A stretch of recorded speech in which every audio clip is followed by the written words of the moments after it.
Renaud, tu peux nous confirmer que ton micro fonctionne? Non. Cathy Sunday, CBC, possible de nous confirmer que ton micro fonctionne? Cathy Sunday, CBC, test de micro, s'il vous plaît. Oui, on t'a entendu, merci.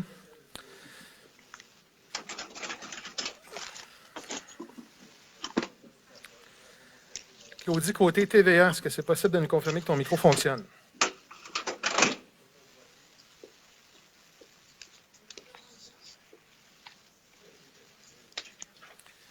Claudie Côté, TVA.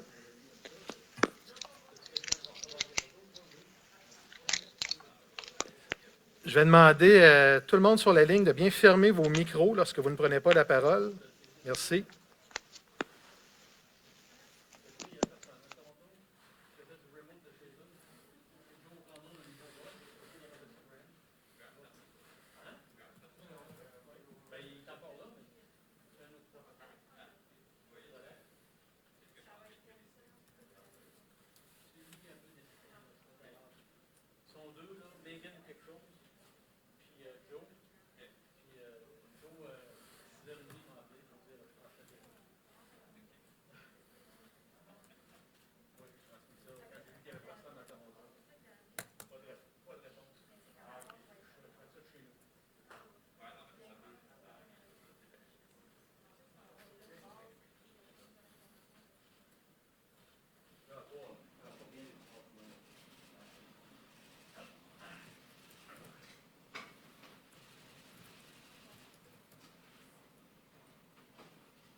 Monsieur Pigeon, vous êtes ici.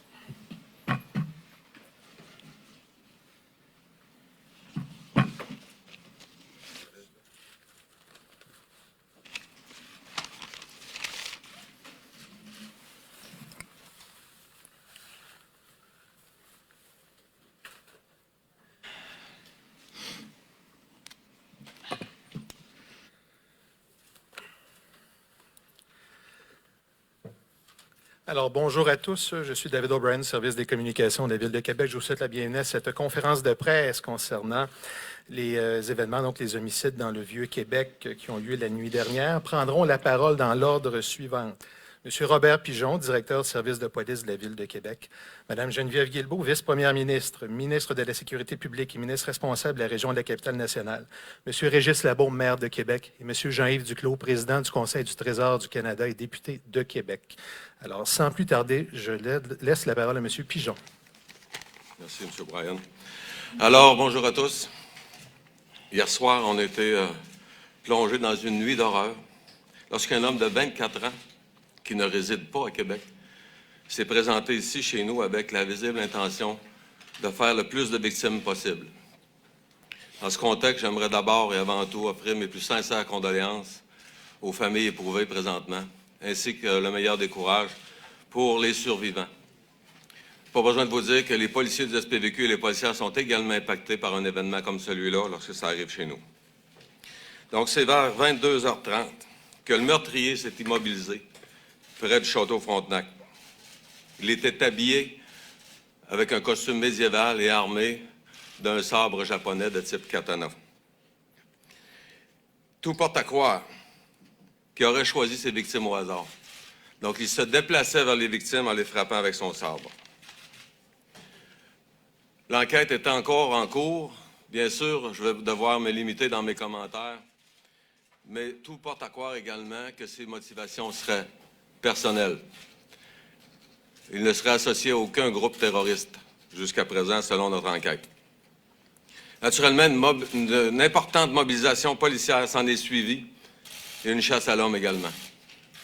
C'est un peu avant 1h du matin que le suspect a été localisé et neutralisé dans le port de Québec.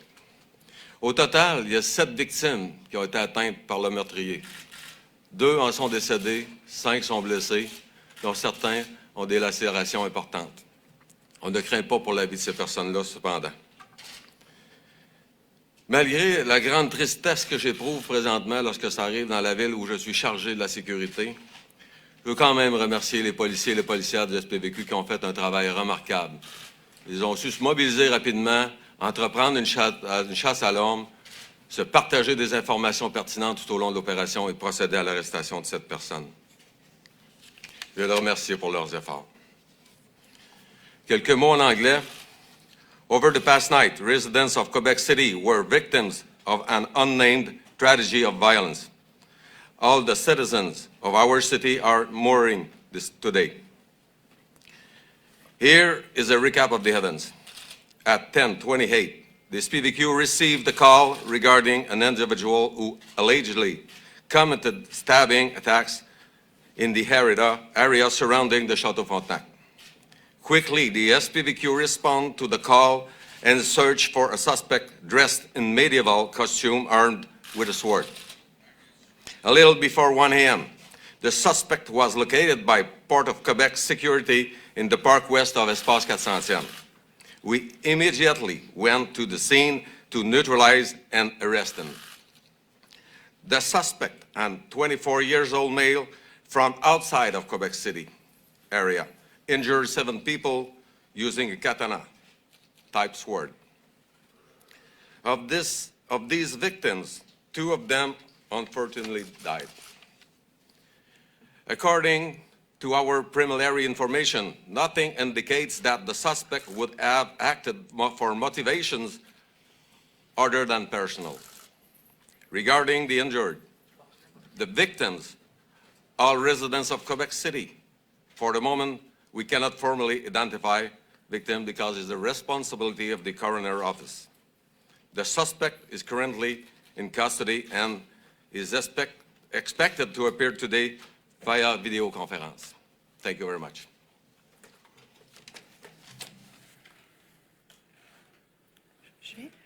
Oui, alors, bonjour tout le monde. Donc, à mon tour de prendre la parole ce matin pour ce lendemain difficile, M. Pigeon l'a dit, effectivement, d'une nuit d'horreur ici à Québec. Ce matin, c'est toute la ville de Québec, mais tout le Québec aussi au complet qui est en deuil ce matin à la suite de cette nuit terrible. Les premiers mots qu'on a ce matin, puis je pense que ça va être le cas probablement de tous mes collègues, c'est vraiment pour les victimes et les proches de ces 7 victimes-là, les survivants à cette tragédie. On ne peut pas imaginer ce matin la douleur que ces gens-là vivent, mais par contre, je pense que le premier message qu'on doit avoir, c'est pour ces victimes, pour les proches des victimes, les familles, les amis, tout l'entourage qui ce matin vit péniblement la tragédie qui s'est passée cette nuit à Québec. Alors, je veux les assurer de toute notre empathie, de tout notre soutien, tant le mien que celui de tout notre gouvernement. On est avec vous et on partage votre deuil ce matin de ces 7 victimes dans notre capitale nationale. Il y a une enquête qui est en cours et donc qui déterminera plus précisément les motifs de ces actes barbares qui ont été commis chez nous la nuit dernière. Mais déjà, évidemment, on est tous très, très interpellés. On aime à croire que Québec est une ville paisible, une ville sécuritaire. Elle l'est d'ailleurs la grande majorité du temps, mais malheureusement, des tragédies comme celle de cette nuit nous rappellent qu'on n'est pas à l'abri de ce genre de situation terrible, terrible qui s'est produite cette nuit.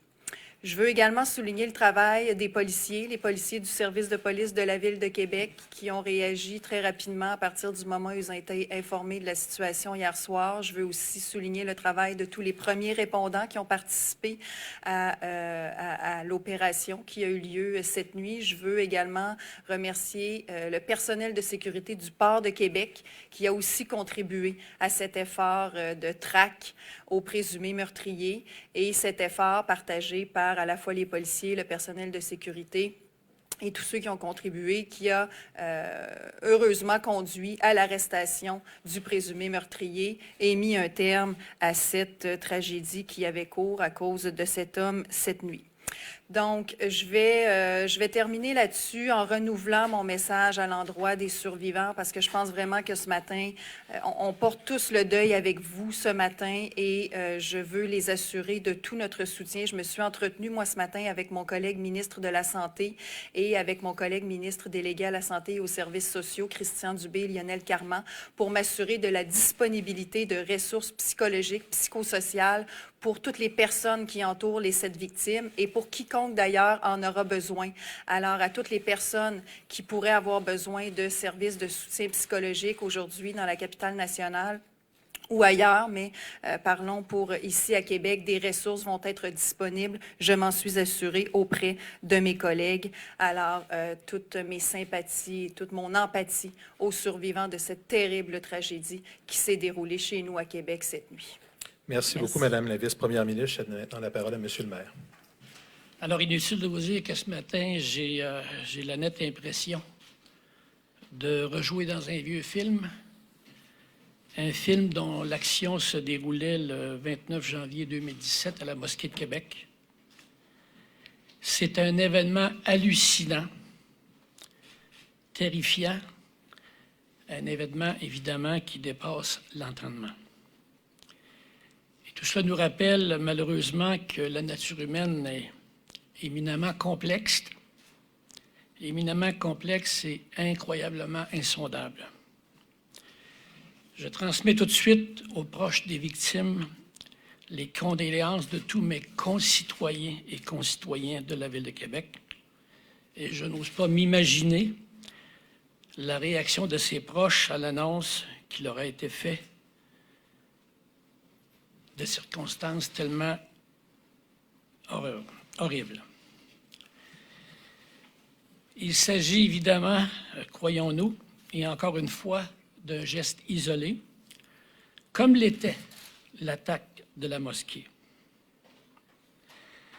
Dans ces crimes qui ont été perpétrés, dans un lieu qui nous est tellement commun, le pourtour de l'Hôtel de Ville de Québec, évidemment, ça nous bouleverse encore plus. Je sens le besoin de rappeler que ce drame ne remet pas en question le fait que cette ville est une des plus sécuritaires au monde. Mais il est difficile, quasi impossible, de prévoir les conséquences de la folie découlant visiblement de problèmes de santé mentale. Je remercie très sincèrement le service de police de la Ville de Québec, son chef, notre chef, Robert Pigeon, tous les policiers et policières qui sont intervenus hier et tous ceux et celles qui l'ont fait autrement, pour leur réaction extrêmement professionnelle, organisée et compétente face à cette situation. Je termine en appelant encore une fois la population de Québec à la solidarité dans les circonstances, et je lui dis que je comprends parfaitement aujourd'hui que cette horreur chez nous s'ajoute à une charge mentale collective qui était déjà lourde dans cette période pandémique. La Ville de Québec posera tous les gestes si nécessaire pour sécuriser nos concitoyens et concitoyennes et les aider à traverser psychologiquement les conséquences éventuelles de cet événement. Merci. Merci beaucoup, Monsieur le maire. Je cède maintenant la parole au ministre Duclos. Monsieur Duclos. Merci beaucoup et je vais faire brièvement écho aux propos du chef de police Pigeon à la ministre Guilbeault et au maire Labaume pour dire à quel point il est difficile de croire qu'une telle horreur ait pu se produire ici dans la Ville de Québec et en fait si proche d'ici à l'Hôtel de Ville de Québec. Le premier ministre Trudeau m'a appelé ce matin pour me demander de transmettre personnellement ses sincères condoléances, les sincères condoléances du gouvernement canadien et de toutes les Canadiennes et de tous les Canadiens aux proches et aux familles des victimes. J'ai aussi parlé ce matin au ministre Blair, mon collègue ministre de la Sécurité publique, qui m'a assuré de la pleine et entière collaboration de ces services de la Gendarmerie royale du Canada en appui aux services de police de la Ville de Québec. Merci. Merci beaucoup, Monsieur le ministre. Alors, nous sommes maintenant prêts à passer à la période de questions qui se déroule en visioconférence par Teams. Alors, petite note aux journalistes, s'il vous plaît, conservez vos micros désactivés. On a un petit retour de son. Donc, activez votre micro seulement lorsque c'est votre tour de prise de parole. Les prises de parole ont été déterminées par un tirage au sort à l'avance que vous avez tous reçu. Donc, il y aura 2 tours, questions principales et sous-questions par personne. Alors, nous allons débuter avec les questions en français. Les questions en anglais seront à la fin des 2 tours. Et pour information, M. Pigeon ne prendra que les questions en français. Donc, sans plus tarder, nous débutons avec M. Sébastien Dubois de TVA. S'il vous plaît, activez votre micro. Merci. S'accorder aux familles des victimes, aux survivants de l'attaque, l'aide psychologique qui est promise. Pigeon. Et ça, les élus vont devoir... Sébastien, on a perdu le son de votre côté. On a un retour de son de votre mise en onde. Alors, est-ce que ça va comme ça? Non, malheureusement, on va devoir passer à une personne suivante. Il y a un retour de son de votre mise en onde dans votre système. Alors, on va passer à Judith Desmelles du Soleil, s'il vous plaît. On demande aux gens là, de poser leurs questions via le système informatique. Est-ce que vous voulez qu'on retourne à la période de questions? Non, on va prendre... Alors, Sébastien, on a désactivé ton micro. Merci. On continue avec Judith Desmelles du Soleil. On s'excuse pour ce problème. Monsieur Pigeon, selon votre enquête, est-ce que les actions du suspect étaient préméditées? Est-ce qu'il aurait fait des menaces avant les attaques? Je pense qu'il faut tirer la conclusion qu'effectivement, c'était prémédité. Quelqu'un qui se déguise, qui se présente sur les lieux avec un costume, une arme blanche et qui, de façon aléatoire, va cibler des victimes sur son passage. Bien, visiblement, je pense qu'il avait planifié son geste, effectivement. Et en sous-question?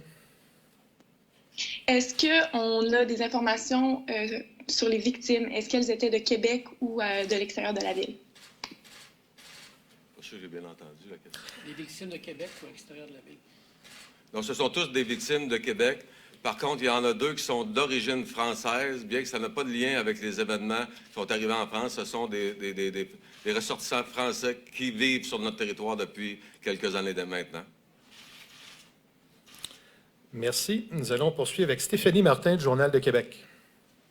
Oui, bonjour à tous. Bonjour, Monsieur Pigeon. Est-ce que c'est possible pour vous de retracer le fil des événements par rapport au déplacement de cette personne, de ce suspect de 24 ans? À quel moment a-t-il quitté son lieu de résidence à l'extérieur de Québec? À quel moment est-il arrivé à Québec? Et quel a été son parcours une fois rendu sur le territoire de la Ville de Québec, s'il vous plaît? Alors, il est très difficile et prématuré de répondre avec précision à la question que vous me posez, puisque présentement, 25 sites ou scènes de crimes qui sont sous investigation et les enquêtes sont présentement en cours, y compris son lieu de résidence, son véhicule et naturellement les lieux des attaques et celui de son arrestation. Donc, il serait prématuré de vous répondre avec précision présentement. Et est-ce que donc il avait bien stationné son véhicule à proximité des lieux là où il a fait une première victime et qu'est-ce qu'il a fait ensuite? Est-ce qu'il s'est déplacé à pied ou il a pris son véhicule? Non, effectivement, on parle d'une chasse à l'homme à pied, donc c'est quelqu'un qui a immobilisé son véhicule et a parti à la rencontre des victimes qu'il recherchait de façon aléatoire pour les attaquer.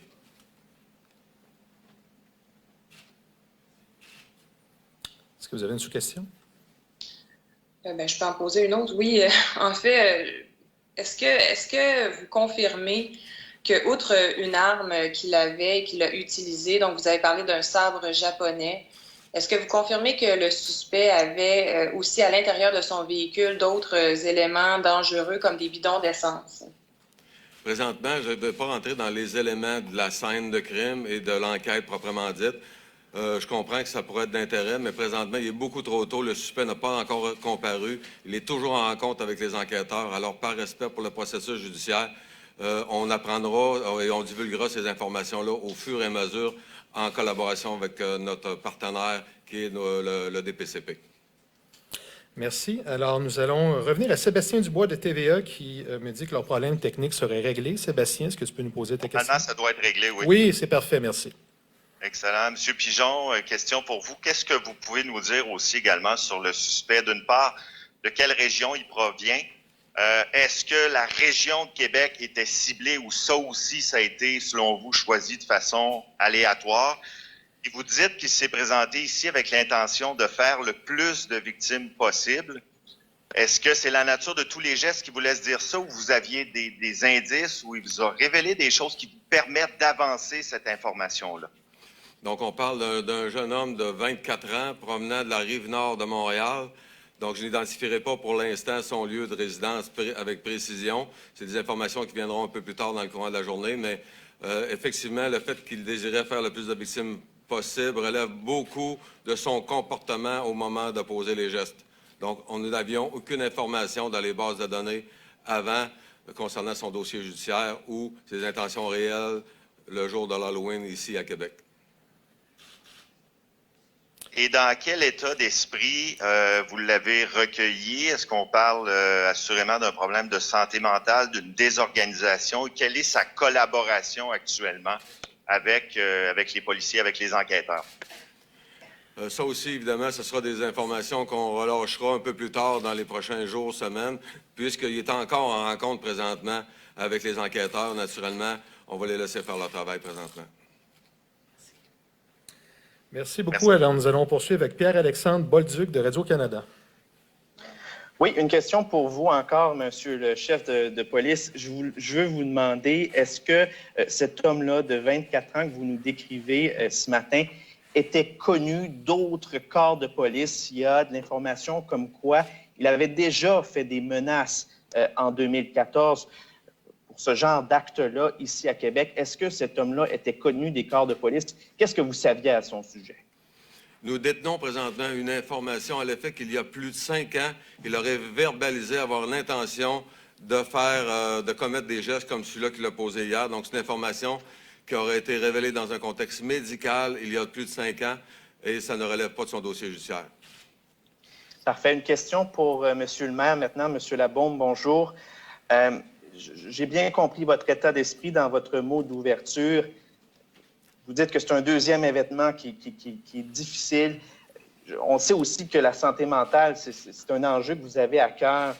Peut-être nous partager un peu plus votre état d'esprit à vous ce matin comme maire de cette ville qui se lève, là.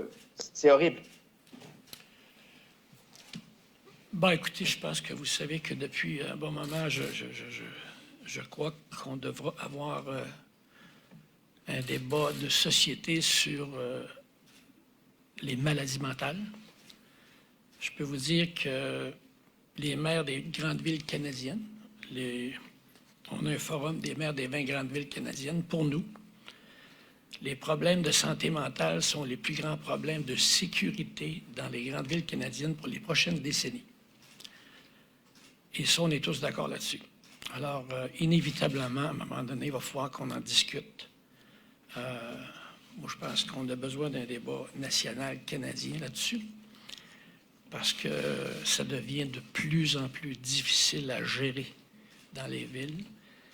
Ça devient de plus en plus difficile pour nos policiers et policières qui sont quasiment transformés, qui deviennent des intervenants sociaux, et ce n'est pas leur métier. Alors, je vais éventuellement, on en reparlera là. Mais pour nous, comme je le disais, on a l'impression de vivre dans un vieux film. On retourne en janvier 2017 où un autre individu qui, je ne peux pas être présomptueux, mais avait probablement aussi des problèmes de santé mentale, a tué 5 personnes, je pense, à la mosquée. Alors, on revient toujours au même problème, les problèmes de santé mentale. Merci. Merci. Nous allons poursuivre avec Jean-Simon Buis du FM 93. Bonjour, M. Pigeon. Vous avez parlé de préméditation. Vous avez parlé également de l'individu en question qui portait un costume de type médiéval. Parfois, lors de différents événements des dernières années, le choix du costume n'est pas innocent. Est-ce que des éléments de l'enquête nous permettent de croire qu'effectivement, le choix d'une tenue de type médiéval pouvait avoir un lien avec les motivations, l'idéologie de l'individu en question? Naturellement, c'est quelque chose qui intéresse grandement les enquêteurs en ce moment. Donc, tout ça fait partie de l'analyse de l'ensemble de la preuve. Bien sûr, les enquêteurs s'attardent à cet aspect-là, effectivement. Vous avez parlé de motivation personnelle, M. Pigeon, et de non-affiliation à quelques groupes terroristes, que ce soit au groupe radical. On sait cependant que dans les dernières années, la radicalisation, que ce soit en lien avec la santé mentale ou autre, se fait beaucoup via le web, de façon isolée, solitaire. Est-ce qu'on sait si ce jeune homme de 24 ans était quelqu'un qui était solitaire? Quel était son mode de vie? Est-ce qu'on a des informations un peu sur la manière dont cet individu-là évoluait dans la société? Bien sûr, ça également, c'est quelque chose pour lequel on a plusieurs enquêteurs qui sont au travail présentement. On est en train de rencontrer des dizaines de personnes. On est en train de fouiller tout ce qui est autour de lui. Bien sûr, ce sont des questions que l'on se pose également et pour lesquelles on espère trouver des réponses rapidement. Merci, M. Pigeon. Merci beaucoup. Nous poursuivons avec Jean-François Néron du Soleil. Jean-François. Oui, je suis là. Bonjour tout le monde. Monsieur Pigeon, vous disiez tout à l'heure que l'individu avait déjà révélé dans un contexte médical il y a 5 ans qu'il voulait justement, qu'il avait le désir de commettre un acte comme celui-ci. Est-ce qu'il y aurait eu des informations qui auraient été relayées récemment ou dans les derniers mois à la police, peu importe le corps policier, concernant ces mêmes intentions? Est-ce que vous déteniez de l'information sur les possibilités qu'il pose ce geste-là? Bon, présentement, comme je vous ai dit tout à l'heure, c'est une information qu'on a entre les mains. Je ne vous dis pas qu'elle est crédible et digne de foi en ce moment. Je vous dis qu'elle est sous analyse par les enquêteurs. Nous sommes en train d'approfondir autour de cette question-là. Cependant, le SPVQ ne détenait aucune information contemporaine le concernant à l'effet qu'il pourrait nous attaquer ici sur notre territoire. Maintenant, on sait que lorsqu'il y a des gestes comme ceux-ci qui sont posés, ça peut malheureusement donner des idées à d'autres, ce qu'on ne souhaite pas évidemment. Est-ce que dans les prochains jours, semaines, le visage du Vieux-Québec pourrait changer? Est-ce qu'il pourrait y avoir plus de présence policière? Est-ce qu'il va y avoir un travail à faire, ne serait-ce que pour sécuriser la population et les gens qui voudraient, comme depuis des dizaines d'années, fréquenter le lieu tout simplement pour visiter? Bon, je trouve ça très désolant que des gestes comme ceux-là puissent plonger nos citoyens dans un climat de peur. Cependant, on est beaucoup plus face à une action isolée présentement. Mais je ne vous cacherai pas que j'ai eu des discussions avec des partenaires de la Sûreté du Québec et de la GRC tout au cours de la nuit. Naturellement, on va travailler toutes les forces de police ensemble pour s'assurer du meilleur niveau de sécurité possible à la grandeur du territoire québécois. Merci. Merci beaucoup. Alors, nous allons poursuivre avec Hugo Pilon-Larose de La Presse. Oui, bonjour. Ma première question est pour M. Pigeon. J'aimerais savoir si le suspect qui a été arrêté était connu des services policiers de sa région d'origine. Ça aussi, c'est une information qui est encore sous enquête. Naturellement, les corps de police se parlent en continu. Je ne détiens pas cette information-là présentement, moi, mais je sais que nos policiers parlent avec les corps de police concernés présentement.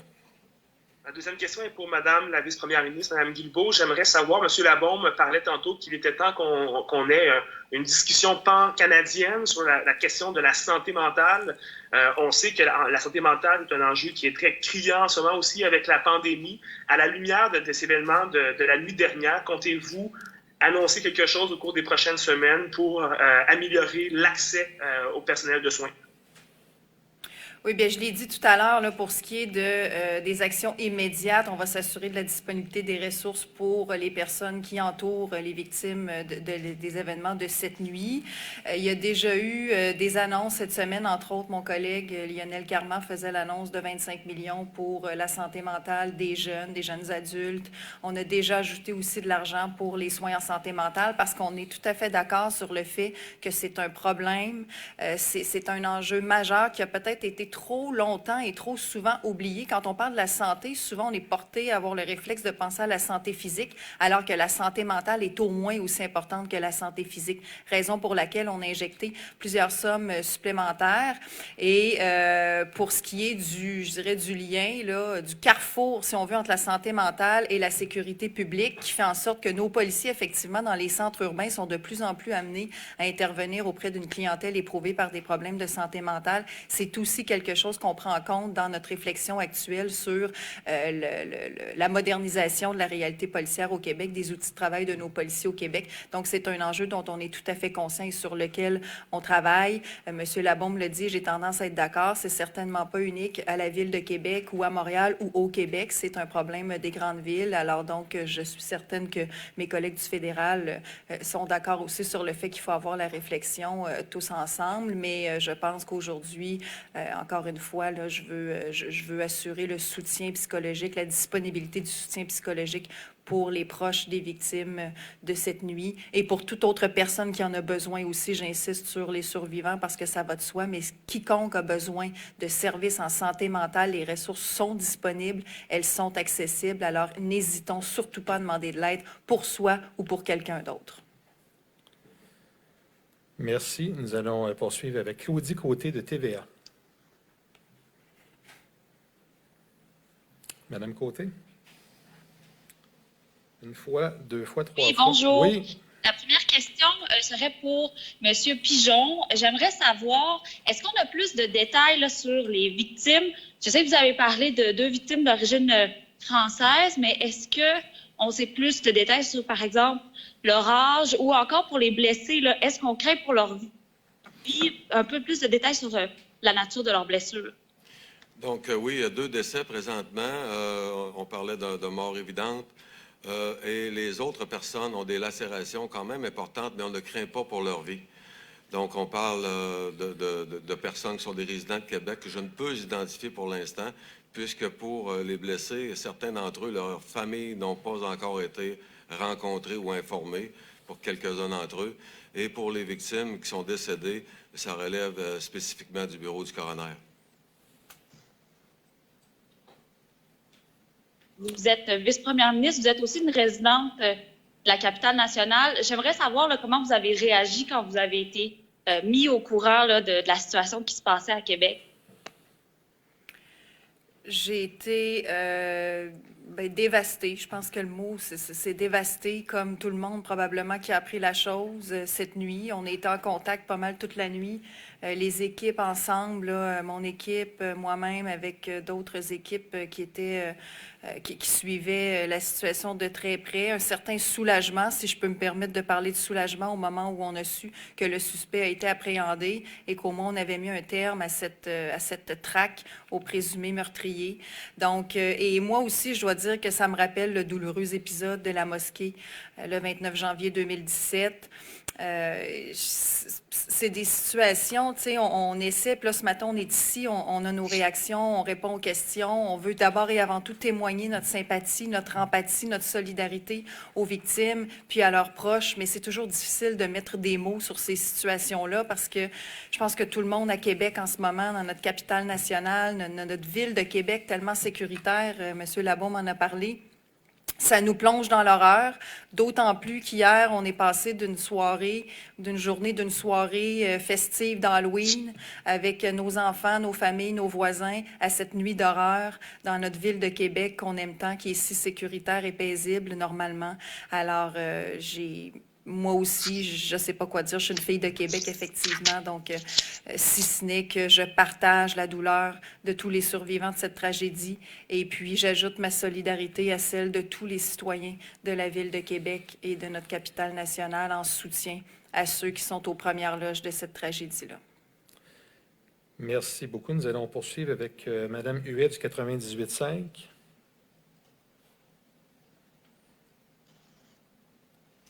Il n'y a pas de questions. Allez-y, M. le maire. Juste préciser que c'est 6 personnes qui ont été tuées à la mosquée, là. Alors, pas de réponse côté du 98.5. On poursuit avec Jocelyne Richer de la Presse canadienne. Oui, bonjour. Ma question s'adresse à M. Pigeon.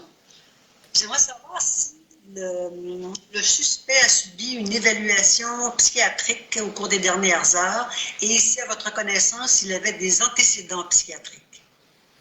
Donc, là, on n'est pas encore à l'étape des rencontres avec des médecins là, concernant au niveau psychiatrique et présentement avec des enquêteurs de police, ils seront interrogés pour les meurtres et les tentatives de meurtre dont je vous ai parlé tout à l'heure. Donc, effectivement, sa feuille de route ne dénote aucun antécédent criminel présentement. À votre connaissance, est-ce que vous avez un discours cohérent les enquêteurs présents. On vous a mal compris, madame. Pouvez-vous répéter votre question? Est-ce qu'il tient un discours cohérent dans ses réponses aux enquêteurs depuis la nuit passée? Donc, ce sont des éléments extrêmement importants dans un contexte d'interrogatoire que je ne peux parler présentement sur la place publique, puisque ça peut relever des notions de meurtre prémédité. Merci. Alors, nous allons poursuivre avec Thaïs Martel de Métro Média. Oui, bonjour. J'aimerais revenir au contexte des événements. Hier soir, c'était l'Halloween. Comme on le sait, bon, en général, il y a plus de patrouilles à ce moment-là pour les enfants. Bon, c'est pas un secteur où il y a tellement d'enfants. Par contre, les fêtes étant interdites, on peut penser qu'il y avait des vérifications à ce niveau-là. Est-ce que, M. Pigeon, vous pouvez me dire s'il y avait plus de présence policière qu'à l'habitude dans le Vieux-Québec hier soir et si vous croyez que ça a pu aider à l'arrestation rapide? Je pense que vous avez vu notre réponse policière qui était parfaitement adéquate. Vous avez vu le nombre de policiers qui se sont déployés extrêmement rapidement. Donc, on parle d'une présence suffisante, d'une capacité opérationnelle et tactique complète, plusieurs mètres de chiens sur le terrain, poste de commandement mobile, 2 groupes tactiques d'intervention, une multitude d'enquêteurs qui se sont déployés également, une dizaine de techniciens d'identité judiciaire. Donc, la force opérationnelle du SPVQ était déployée au complet. Et votre sous-question? Est-ce qu'une question serait pour M. Labaume? Le climat est déjà difficile pour le Vieux-Québec. Maintenant, on parle d'un climat de peur. Est-ce que vous croyez que c'est quelque chose, ce sont des événements qui pourraient prolonger une période très difficile déjà pour l'économie du secteur? Ben, je vous dirais que toute l'économie de Québec souffre actuellement. Alors, je pense que ça ne fait pas exception. Nous allons, dans les prochaines heures, tenter d'évaluer la situation. Je vais vous dire aussi qu'on n'a pas déclenché de situation d'exception parce que chez nous, il y a comme une marge entre les situations. Et là, on va tenter de savoir si il y a des gestes nécessaires à poser en termes de psychosocial, de psychologie collective. Alors là, je ne peux pas vous en parler au moment où on est.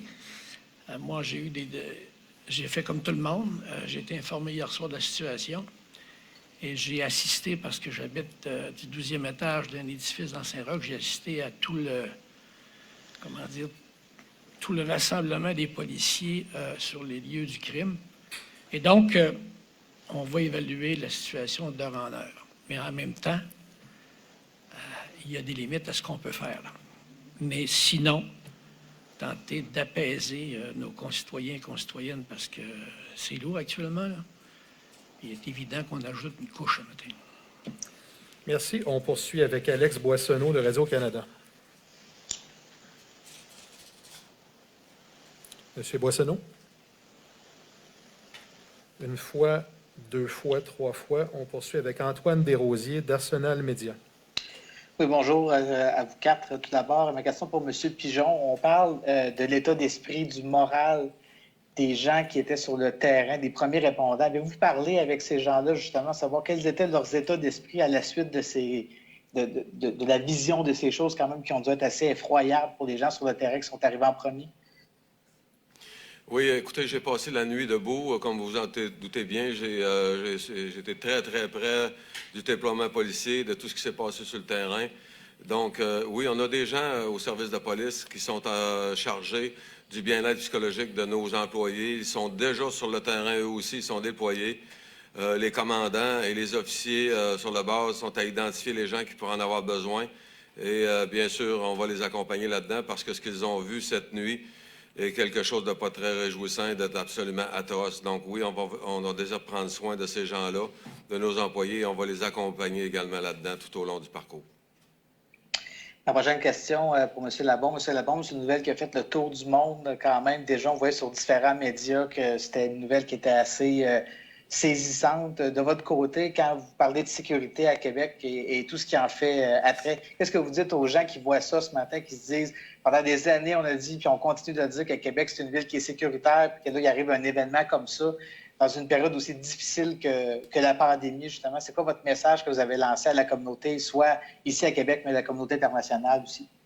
Bien, écoutez, Lorsqu'on est maire d'une ville, c'est le genre de vision apocalyptique qu'on a, c'est-à-dire un événement de cette ampleur-là qui fait le tour du monde. On l'a vécu, nous, en janvier 2017, et inutile de vous dire qu'on a fait les analyses nécessaires par la suite, dans les semaines qui ont suivi, dans les mois qui ont suivi, pour tenter de comprendre quelle était la perception des gens qui vivaient à l'extérieur de Québec. On est allé loin. Et je vais vous dire que ce qui était unanime ou quasi, et moi-même, dans mes missions aux États-Unis, je faisais le test à chaque fois, pour les gens de l'extérieur de Québec, Québec comme ville sécuritaire n'avait pas changé. Pour tout le monde, c'était un geste isolé. Et c'est vraiment de cette façon-là que ça a été perçu à l'extérieur, et c'était quasi unanime. Alors, quand vous regardez le bilan sécuritaire de Québec, ça saute aux yeux. C'est une des villes les plus sécuritaires au monde. On a à faire face aujourd'hui à une situation tellement singulière que je suis convaincu que dans les prochaines semaines et les prochains mois, et on va faire le nécessaire encore pour bien analyser la situation, tout le monde va considérer que c'est tellement insolite et horrible que les gens de l'extérieur vont comprendre que c'est encore une fois un geste isolé. Le problème, vous allez me dire, ça fait 2 fois qu'on vit des gestes isolés. Oui, c'est vrai. Mais mon impression, au moment où on se parle, c'est que ce sera la perception de l'extérieur. Merci beaucoup. Merci. On poursuit avec Mylène Crête du Devoir. Madame Crête, il faut activer votre micro, s'il vous plaît. Alors, 1 fois, 2 fois, 3 fois. Je vais redonner une dernière chance à Alex Boissonneau de Radio-Canada. Monsieur Boissonneau, on ne vous entend pas. Donc, nous allons faire un deuxième tour de questions en français, compte tenu qu'il y a beaucoup de journalistes sur la ligne ce matin. Je vais vous demander de vous limiter pour le deuxième tour à 1 question par personne. Et on terminera à la fin en anglais. Donc, nous recommençons avec Sébastien Dubois de TVA.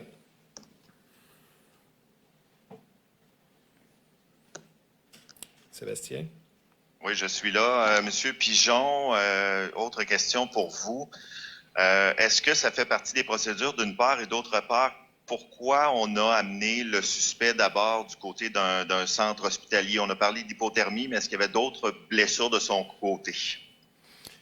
Les informations que j'ai présentement sur son état de santé, c'est qu'il est sans danger, donc il est maintenant au bloc cellulaire. Donc, souvent, ce sont des mesures de précaution. Et effectivement, on a parlé d'hypothermie au début de la nuit le concernant. Donc, visiblement, tout est rétabli de son côté.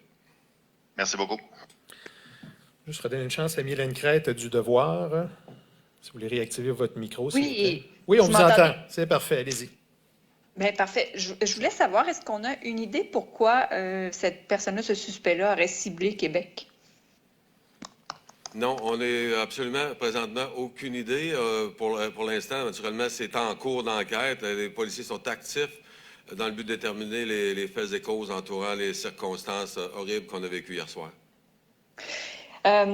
J'ai lu aussi qu'il aurait été armé d'un pistolet qu'il avait laissé dans sa voiture. Est-ce que vous êtes en mesure de confirmer cette information? Non, je ne peux pas confirmer d'éléments provenant de la scène de crime présentement. Bon. Bien, merci. Merci. Nous allons poursuivre avec Judith Desmeules du Soleil. Monsieur Pigeon, pendant l'opération d'hier, est-ce que les informations disponibles sur les réseaux sociaux qui voyageaient énormément ou les citoyens sur place ont nui aux policiers à un certain moment? Non, ça s'est très bien déroulé. D'abord, il faut dire qu'on est dans un contexte de pandémie, donc il y a très peu de monde qui sont à l'extérieur. Donc ça, c'est un facteur chance également pour nous, parce que les intentions auraient été probablement de faire plus de victimes que ça. Non, les citoyens ne nous ont pas nui, au contraire, au fur et à mesure qu'on a eu besoin d'eux, ils ont grandement collaboré. Et je voudrais les remercier présentement parce que ce qu'ils ont vécu, c'est quelque chose d'atroce également pour les gens et les résidents de ce secteur-là, à qui on a demandé de rester chez eux le temps de la chasse à l'homme et le temps qu'on puisse appréhender le suspect. Merci. Nous allons redonner une chance à Alex Boissonneau de Radio-Canada qui nous indique que son micro fonctionne. Donc, Alex, à vous la parole.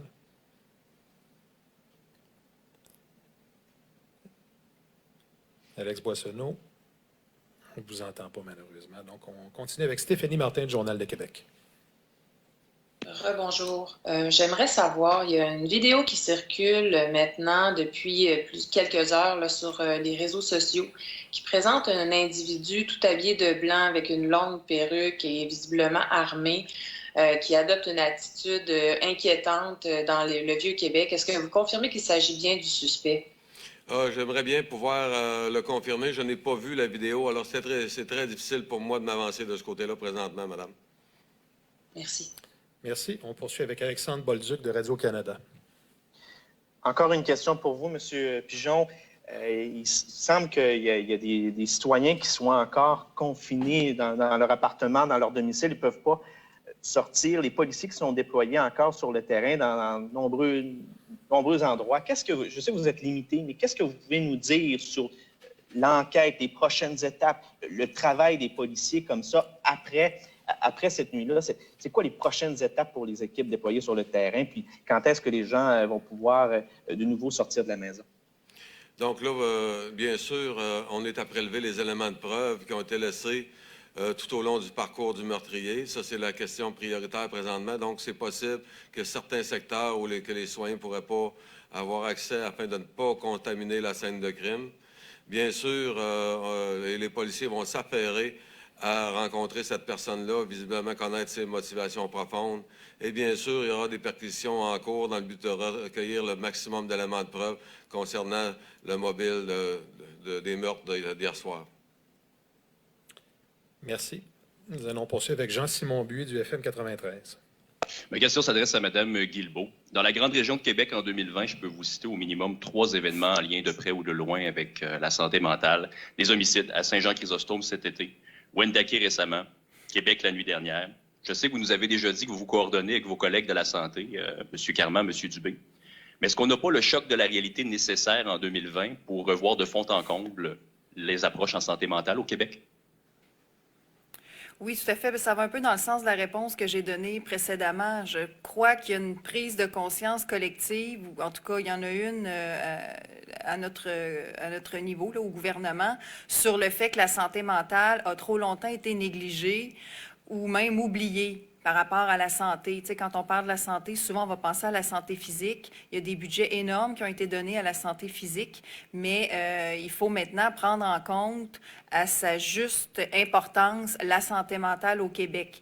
Et puis je ne veux pas rentrer dans trop de détails politiques ce matin, là, parce que je l'ai dit souvent, puis je le crois, je pense qu'on doit d'abord et avant tout avoir une pensée pour les victimes aujourd'hui, leurs proches, et s'assurer de cette disponibilité justement de ressources psychologiques pour les victimes.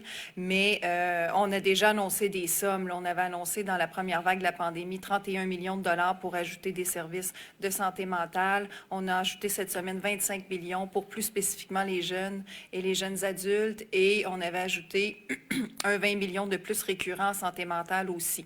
Donc, mais il faut avoir une réflexion plus large. On est tout à fait d'accord là-dessus sur l'organisation des services, la disponibilité des services. Et si j'ajoute ma touche sécurité publique, puisque je suis aussi ministre de la Sécurité publique, j'ai parlé tout à l'heure d'une espèce de carrefour qui existe entre les deux, parce que c'est une réalité avec laquelle doivent composer nos policiers, entre autres dans les centres urbains, mais pas uniquement, et que j'avais déjà nommé à plusieurs reprises, moi, l'an dernier, quand je préparais mon livre vert, en vue de mettre la table pour la réflexion qu'on est en train d'avoir sur la modernisation de nos forces policières et de notre réalité policière au Québec. Donc, c'est un ensemble de choses qui démontrent qu'on prend la question très, très, très au sérieux. Oui, on a déjà ajouté de l'argent, mais il faut effectivement avoir une réflexion plus large là-dessus, sur la manière dont on organise tous les services en matière de santé mentale au Québec. Donc, sachez bien qu'on y accorde énormément d'importance.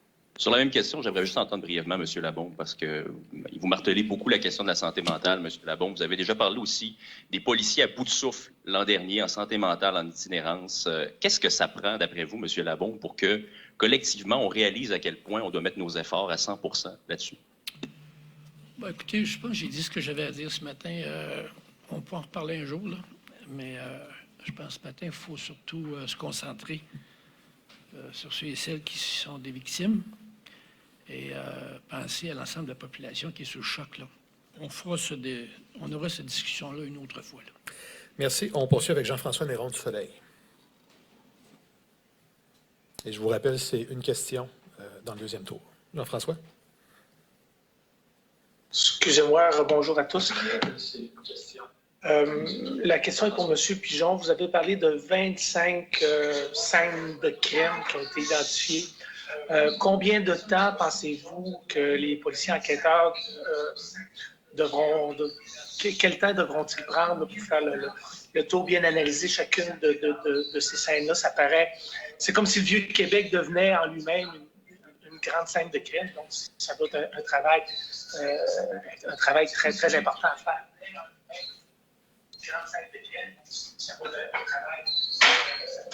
Alors, vous savez, M. Néron, ce qui prime présentement et ce qui doit être respecté par-dessus tout, c'est la rigueur. La rigueur du travail policier. Je demande aux enquêteurs, à nos techniciens, à nos patrouilleurs de prendre le temps qu'il faut, de bien faire le travail et d'amener une preuve solide devant les tribunaux, parce que les gestes qui ont été posés hier sont condamnables. Et j'aime mieux qu'on prenne un peu plus de temps et qu'on aille en profondeur, qu'on aille au fond des choses dans un dossier comme celui-là. Combien de témoins ont été identifiés jusqu'à maintenant? Ce sera ma dernière question. Je ne peux pas répondre à cette question-là présentement. Je n'ai pas l'information. Merci. On poursuit avec Hugo Pilon-Larose de La Presse. Oui, M. Pigeon, j'aimerais que vous nous parliez un peu plus de l'arme qui a été utilisée par le suspect. Vous avez mentionné tantôt un sabre. J'aimerais savoir, est-ce que c'est facile au Québec de se procurer une arme comme ça? Lorsqu'on veut en acheter, est-ce qu'on nous pose des questions? Est-ce qu'on regarde nos antécédents psychologiques ou criminels? Donc, parlez-nous un peu de cette arme-là. Donc, on parle d'une arme de style japonaise et de type katana. Donc, c'est une arme qui n'est pas une arme prohibée.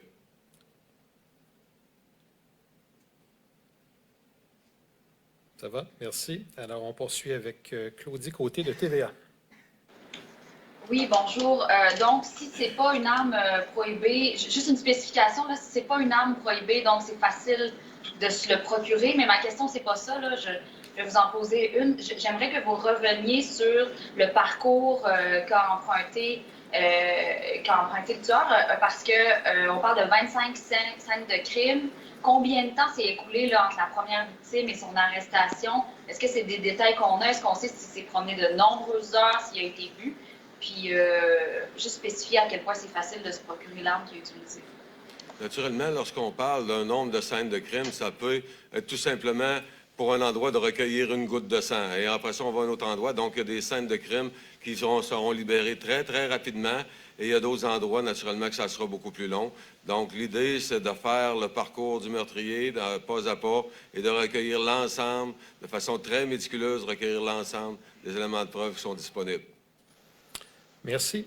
On poursuit avec Jocelyne Richer de la Presse canadienne. Et je veux juste rappeler aux journalistes, si vous écoutez le point de presse sur une télé ou avec un autre moyen, s'il vous plaît, coupez le son pour éviter le retour de son. Madame Richer, à vous. Oui, bonjour. Une question pour M. Pigeon. J'aimerais savoir quand doit-on s'attendre à ce que le suspect comparaisse au Palais de justice de Québec? Donc, de l'information que j'ai présentement, c'est lorsqu'il sera, que les enquêteurs en auront terminé, c'est qu'il comparaîtra par vidéoconférence ce matin ou à quelque part durant la journée cet après-midi. Donc, dès aujourd'hui? Oui. Merci. Merci. On poursuit avec Thaïs Martel de Métro Média.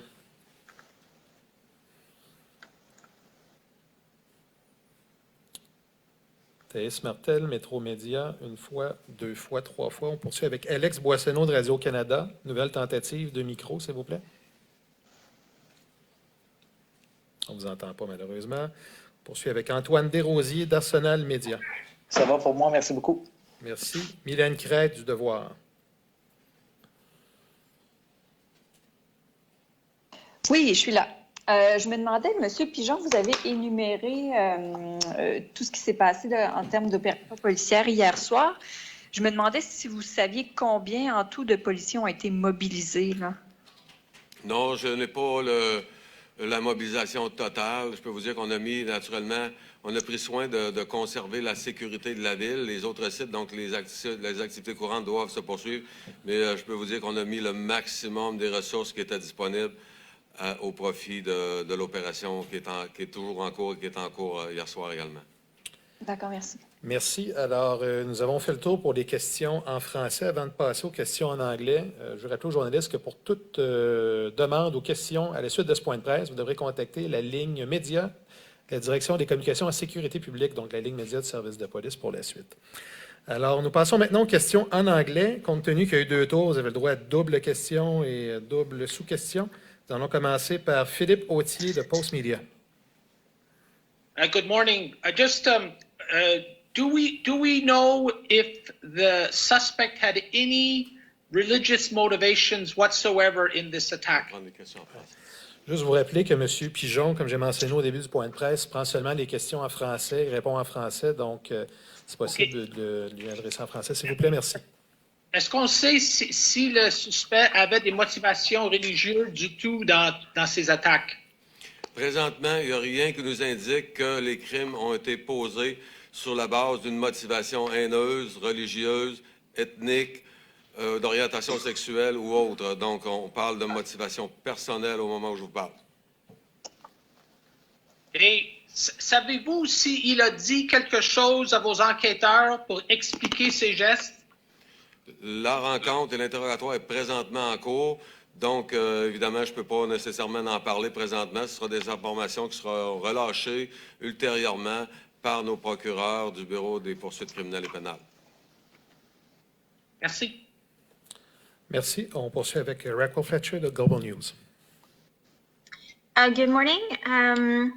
Good morning. I have a question for Mr. Labaume as well as Madame Guilbeault. My question to you, Mayor, is about what you said about mental health and the need for prevention and the need also for a national plan or a national strategy. I'm wondering if you could elaborate on your comments in English. And Madame Guilbeault, afterwards, I was hoping if you could add a few comments about whether or not you agree with what Mr. Labaume has said. Well, just to say that we have a forum with let's say, the mayors of the 20 biggest city in the country, and we just officially said that mental health is the biggest security that's a challenge for the future of our own cities or of the country. This is what we all think. So, and it's unanimous.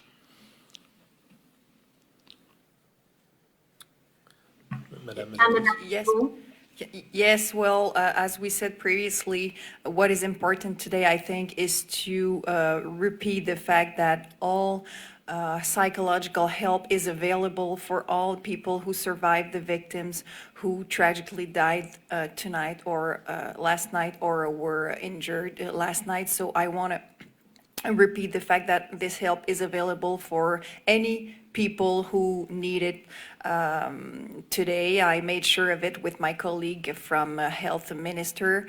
And more generally, I said also that it is indeed a really important question, a really important issue, this issue of mental health in not only in the city of Quebec or in the city of Montreal or in the province of Quebec, but in all big cities. I think that police men and police women have to deal with more and more mental health issues on our streets. So this is an issue that we already are addressing in our government in my Green Book, the reflection on the police reality, and that we take very seriously in our government the mental health issue in general. And since we said that it is not only in Quebec City or Montreal, but in all big cities in Canada, I'm sure that the federal government is as worried as we are about this issue, and that we will all be working together, making sure that all proper needs are answered and proper means are given to be able to answer the needs. You mentioned that last night you were, with your kids. It was Halloween. Your government allowed Halloween to go to happen in order to provide a fun night for our kids who have been, cooped up at home during this pandemic. Can you talk about, your reaction, the nature of this crime being so random that the victims were in the wrong place at the wrong time?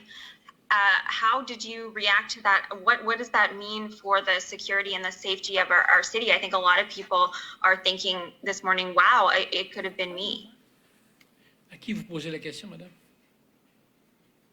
I was asking Madame Guilbeault, but Mr. Labaume, go ahead if you would like to answer, or if the MP would like to answer. It was kind of a question for everyone. Well, I can answer first. As I said, I was devastated when I learned about this tragedy last night. As you said, we went from a happy day, happy Halloween day with our kids, with our neighbors, to a tragedy, a horrible tragedy last night. And it reminded us all of the tragedy of the 29th of January, 2017, when six of our people in Quebec City died. And so it is always devastating, and we love to think as Quebec City as a safe place, as a quiet place, as a happy place, and it is. But we are not, we unfortunately face sometimes that kind of tragedy, so we have to be, to share all together this, this tragedy and the consequences of this tragedy today, and offer all of our condolences to the victims of this tragedy and to the people who survive them today. If I may add, so far we might think that actually it would be a isolated situation. But I mean, as was the mosque killing. But still, it happened for the second time, let's say, in 4 years. And in a city as safe as Quebec City. So it tells you something about, this large public debate that we're going to have to have about mental health. Merci. Nous allons poursuivre le tour avec Cathy Sonnet de CBC.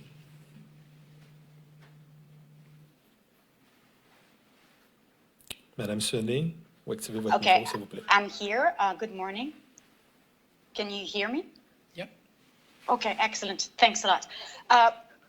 I'm looking at the time. The suspect, the first calls were at 10:30, and then the suspect was arrested at 1 a.m. That means 2 hours and a half on the loose.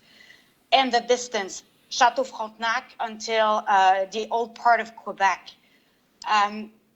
In normal times, Mr. Labaume and Mrs. Guilbeault, in normal times, no COVID-19, this part of Quebec City, you would have had more people on the street.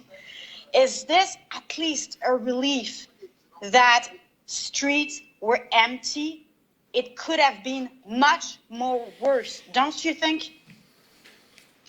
Well, you have a good point, because, normally this part of the city would be crowded in normal time. So maybe we've been lucky, if luck could be a word that you could use in this situation. And my second question, if Mrs. Guilbeault has nothing to add, my second question is, it's a period of very heavy solitude for a lot of people. And now you have this man going on the street, preparing this crime.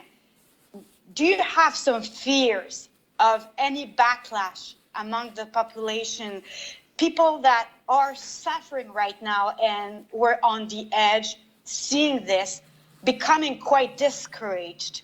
Maybe because they live in Quebec City and they went through this crisis in 2017, as you did, Mr. Labaume. So the backlash, don't you have any fears of this event may create a backlash? Well, that's one good point, and I said it over and over again, and I want to say it again. All necessary psychological help is being available right now as we speak for, of course, the families and close people to the victims, but for anyone who needs it.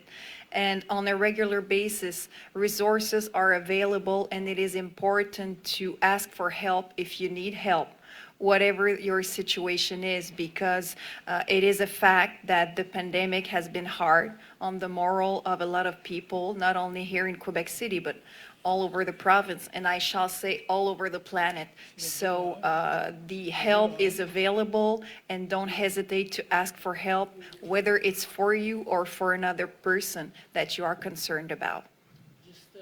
Just to say to the people that might have some problem today, we have to go. We're going through a tough situation. So if you have any problem, if you don't understand yourself, and if you feel bad, if you feel mixed, totally mixed, call 211. Call 211. You have people there that will tell you what to do, where to call, and will help you. 211. Thank you. Merci. Alors, juste pour que ce soit égal pour tout le monde, est-ce que Mme Fletcher ou M. Autier, vous vouliez poser d'autres questions en anglais? Sinon, c'est ce qui va mettre fin au point de presse. M. Autier?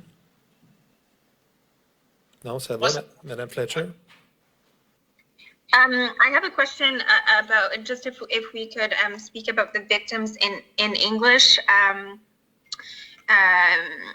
I know that you can't release too much information right now because the next of kin hasn't been notified, but if you could just say a few words in English about the victims and how they are doing. The victims? Well, as the chef said, we'll see later, okay? Because they're on the inquiry, so we have nothing to say so far, okay? You'll see later. Huh? Can you repeat the question? Do you want us to say that there are 7 victims and the injured ones, we are not worried anymore for their life, but for any other information, it's being under investigation, as you know, and regarding the identity of the people, it is under the responsibility of the coroner's office, so we'll let them do their work. Thank you. Merci. Alors, c'est ce qui complète, à moins que Mme Sonnet, pour que ce soit égal pour tout le monde, vous aviez une autre question? Non. Ça va? Merci. Alors, je remercie tout le monde. Est-ce que vous avez d'autres choses, M. le maire, à rajouter? Non, écoutez, peut-être en français, dire à tous ceux et celles qui sentent un petit peu désarmés ce matin ou tristes ou qui ont de la misère à se comprendre eux-mêmes, n'hésitez pas à appeler au 211.